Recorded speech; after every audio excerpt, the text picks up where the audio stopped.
तो जिस तरीके का हमने ट्रेड आज एज्यूम किया था, हम उसी तरीके के डायरेक्शन में जा रहे हैं निफ्टी में स्पेशली। और कई सारे स्टॉक हैं, लेकिन हम जिस एरिया को रेजिस्टेंस माने थे 700 को, वहां पर अभी होल्ड करने लगा है।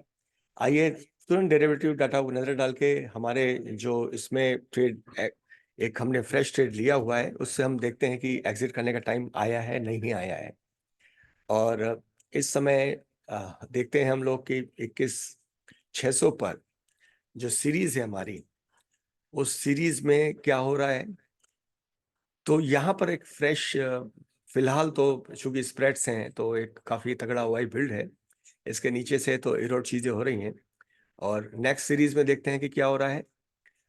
तो यहाँ भी अभी डाटा यहाँ से बिल्कुल भी नहीं हिला है किसी भी डायरेक्शन में। निफ्टी के हम ऑप्शन के डाटा सेट की बात कर रहे हैं।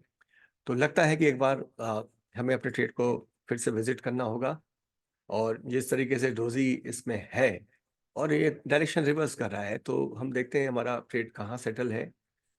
मेरे ख्याल से ये एक प्रॉफिटेबल ट्रेड है, तो इसमें हम क्यों ना अब एग्जिट कर जाएं। तो ये हमारा एक ट्रेड था जो हमने डायरेक्शनल बायस करके निफ्टी के ऊपर लिया। This is from live market.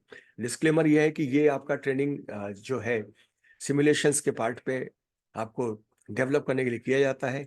यही चीज़ आपके ऑपरेटर्स के साथ में आप कर सकते हैं, लेकिन आपके रूल सेट, आपके कन्विक्शन जब तक मार्केट में आप डेवलप नहीं करते हैं, तब तक आप किसी भी तरीके की स्थिति को निपटने में कमजोर होते हैं। तो डायरेक्शनल बायस मार्केट का सीक्रेट है। हम जो भी हमारा सिस्टम बिल्डिंग है उसकी कुछ चीजें आप तक लेके आते रहेंगे। साथ ही ट्रेडिंग में जो आपका रिक्वायरमेंट है कि जो आपके ट्रिगरिंग्स हैं सिग्नल्स की, यानी आप किस स्टेप से इसमें आगे बढ़े, वो चीज़ों को भी मैं डिमॉन्स्ट्रेट करता रहूँगा। और उसमें आपका जो मार्केट एनालिसिस है उसे आप उस तरीके से एज्यूम कर सकते हैं, देख सकते हैं।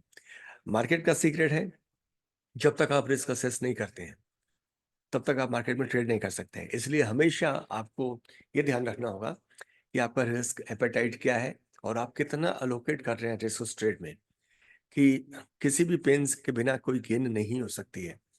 और मार्केट का सीक्रेट है कि आप एंट्री के ऊपर ही जब वापस निकलते हैं तब आप प्रॉफिटेबल होते हैं, लेकिन जब आप एंट्री और स्टॉप लॉस के बीच में एग्जिट करने की कोशिश करते हैं तो कहीं ना कहीं आपका डायरेक्शनल बायस या ट्रेड सिलेक्शन में कमजोरी होती है।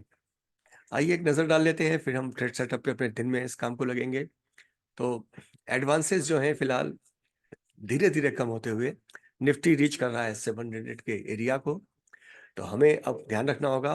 और इस समय जो कंपोजिशन है, तो उस कंपोजिशन में पूरा मिक्स बास्केट है जिसमें एनर्जी, मेटल, फाइनेंस, टेक्नोलॉजी सारे सेक्टर्स दिख रहे हैं। लेकिन हम नज़र डालते हैं कि परफॉर्मिंग इंडेक्स इस समय कौन सी है, और उसके हिसाब से फिर हम करीब आधे घंटे बाद अपने ट्रेड्स को और संभलेंगे, समझेंगे, और उसमें हम आगे एंटर करेंगे।